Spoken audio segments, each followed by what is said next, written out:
కాకాని గోవర్ధన్ రెడ్డిపై అక్రమ కేసు బనాయించారని మండిపడ్డారు వైఎస్ఆర్సీపీ లీగల్ సెల్ రాష్ట్ర అధ్యక్షుడు మనోహర్ రెడ్డి.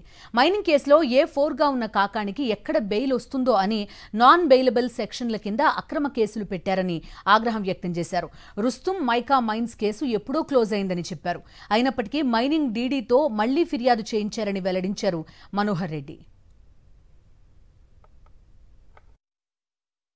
కాకాని గోవర్ధన్ రెడ్డి ఎటువంటి పరిస్థితుల్లో అతను తప్పించుకోకూడదు.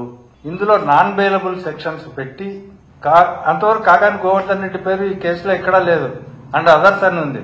అప్పుడు A4గా కాకాని గోవర్ధన్ రెడ్డి గారిని చేర్చి అందులో కొంతమందిని అరవింద్ కుమార్ రెడ్డి అట్లాంటి వాళ్ళని అరెస్ట్ చేసి వాళ్లతో కన్ఫెషన్ స్టేట్మెంట్ తీసుకున్నట్టు, అందులో కూడా ఆ కన్ఫెషన్ స్టేట్మెంట్ తీసుకున్న దాంట్లో కూడా కాకాని గోవర్ధన్ రెడ్డి నేను ఉంటాను, మీకేమీ కాదులే, మీరు జరుపుకోండి అని మాకు అభయం ఇచ్చాడు అని చెప్పి అదంతా కన్ఫెషన్ స్టేట్మెంట్ తీసుకుని తర్వాత 27/2/2025 సోమిరెడ్డి చంద్రమోహన్ రెడ్డితో పోలీసులకు ఒక స్టేట్మెంట్ రికార్డ్ చేసి 28/2/2025 అంటే మరుసటి రోజే ఆల్టరేషన్ మెమో ఒకటి కోర్టులో వేస్తారు.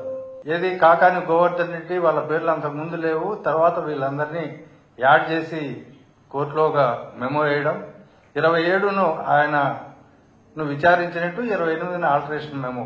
సెక్షన్లు కూడా మార్చేస్తారు. నాన్ బెయిలబుల్ సెక్షన్ అన్ని 10 సంవత్సరాల పైన ఉండే శిక్షలను తగిన సెక్షన్లను పెట్టి అతని బెయిల్ రాకుండా నిర్బంధించాలనే ఉద్దేశంతో ఒక తప్పుడు కేసు పెట్టారు.